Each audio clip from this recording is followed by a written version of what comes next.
जब शिवलिंग पे हम जल अर्पित करते हैं उस समय पर हर किसी को ओम नमः शिवाय जो भगवान शिव का षडाक्षरी मंत्र है उसका जप नहीं करना चाहिए। ऐसा क्यों? लेकिन जो द्विज नहीं, यानी जो अभी वो ज्ञानी नहीं हुए, अच्छा उन लोगों के लिए नमः शिवाय मंत्र, पंचाक्षरी मंत्र। अच्छा जिन लोगों ने ज्ञान प्राप्त कर लिया है और ओम की सिद्धि प्राप्त कर ली है, वो ओम लगा सकते हैं, सब कोई ओम नहीं लगा सकते। संकल्प लेकर के अगर पूजा की जाए या संकल्प लेकर के कोई प्रण लिया जाए उसका क्या असर पड़ता है जी? मन से संकल्प ले लिया कि भगवान मैं आपको प्रसन्न करने के लिए जप करूंगा सारी रात।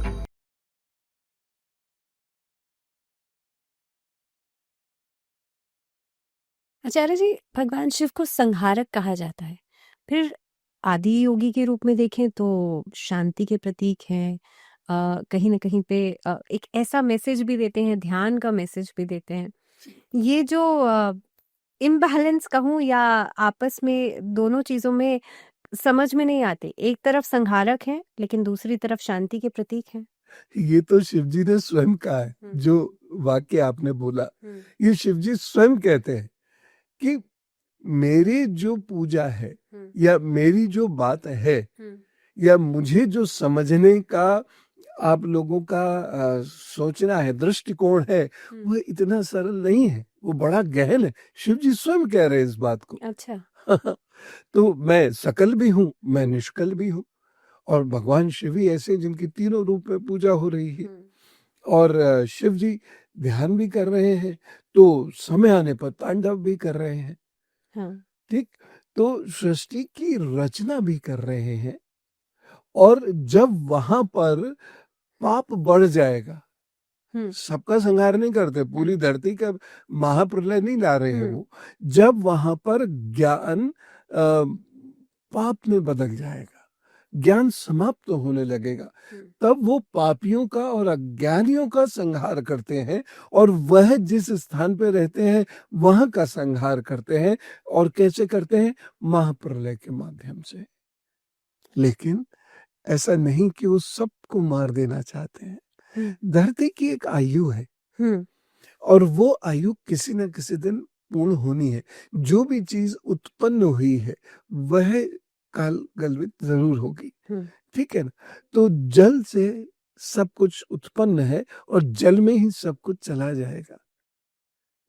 हाँ, तो उसका जीवन भी वहीं से है, और वो लीलेते भी वही है, मतलब वो लीलेगा भी वही।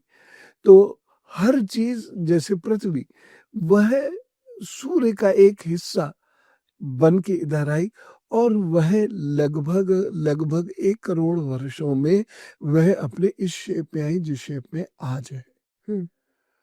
अब चूंकि उत्पन्न हुई है तो एक न एक दिन तो उसको जाना ही है। तो ये जब जाएगी तभी तो पुनर्सृष्टि होगी, पुनर्रचना होगी। तो शिव जी का जो संहारक रूप है वो ये है कि इस वक्त अब तक जो कुछ हुआ उसका दंड मैं तुमको दूंगा। अच्छा। लेकिन फिर पुनर्स्थापित भी करूंगा। तो ज्ञानी लोग हैं, यानी सतयुग की स्थापना फिर भगवान शिव ही करते हैं। तो इसीलिए उनका जो संहारक रूप सामान्यतः विनाश काल, विनाश के सेंस में जो समझा जाता है, केवल वही नहीं है, रीबर्थ भी उसी में आता है, पुनर्स्थापना भी उसी में आती है। आचार्य जी, आज के ज़माने में एक ट्रेंड है कि जैसे अलग-अलग ज्योतिर्लिंग हैं। आज की पीढ़ी जो है भगवान शिव से किस तरह से जुड़ती है और किस तरह से जुड़ना चाहिए, ये मेरा सवाल है। रील्स बनाने के लिए केदारनाथ जाया जाते हैं या अलग-अलग धामों पे जाते हैं। तो क्या सिर्फ़ ये ट्रेंड सेटर के रूप में कि भई हम मंदिर जा रहे हैं, केदारनाथ जा रहे हैं, तस्वीरें खींच ली, रील्स बना ली, क्या ये सिर्फ़ इसे इस तरह से देखा जाना चाहिए? यानी कि अप्रोच ये है, लेकिन आज की पीढ़ी को जुड़ना कैसे चाहिए भगवान शिव से? ये प्रश्न आपका बहुत महत्वपूर्ण है। देखिए, लगभग 68% हमें, और बहुत जल्दी 70% हम युवाओं का देश हो जाएंगे। जी। तो ये बहुत ज़रूरी है, क्योंकि सारी संस्कृति, सारी परंपरा को आगे बढ़ाने का दायित्व इन युवाओं पर ही है। और ये युवा यदि अ, अध्यात्म की जगह टूरिस्ट स्पॉट समझकर वहाँ जाएँगे, तब दिक्कत होगी। वो अध्यात्म का स्थान है, वो ऊर्जा का स्थान है, वो शांति का स्थान है, वो भाव का स्थान है, वो भक्त का स्थान है। वो टूरिस्ट स्पॉट नहीं है। तो दोनों जगह हर चीज़ में परिवर्तन करना होगा, वाणी में भी, पहनावे में भी और क्रिया में भी परिवर्तन करना होगा कि वहाँ रील बना रहे हैं और अजीब-अजीब तरीके से वो नाच गा रहे हैं वहाँ। आने जाने वाले जो भक्त लोग हैं, उन्हें बहुत परेशानी का सामना करना पड़ रहा है। उनकी रील के लिए वो क्यों परेशानी का सामना करें? हैं? तो ये बल्कि अच्छा निर्णय हुआ केदारनाथ में, अब रील नहीं बनेगी, अच्छा निर्णय हुआ। मैं इससे पूरी तरह सहमत हूँ। अब बच्चों को ये बताने की आवश्यकता है कि भगवान शिव कौन है? भगवान शिव हमें किस रूप में तत्व के रूप में कैसे दिखाई दे रहे हैं? हम उन्हें सीधे तो नहीं देख सकते, इतने बड़े भक्त तो बहुत कम ही हैं। लेकिन जिनको वो दर्शन दे रहे हैं, किसी प्रतीक रूप में दर्शन दे रहे हैं, तो वह क्या है? एक बार उनको हम आदत डालें अपने गली मोहल्ले के या कॉलोनी के मंदिर से कि यहाँ 5 मिनट शांति से बैठो। धीरे-धीरे उसकी वो आदत पड़ती चली जाएगी। वो शांति अनुभव करने लगेगा कि इन 5 मिनटों में मुझे करियर की चिंता नहीं रही।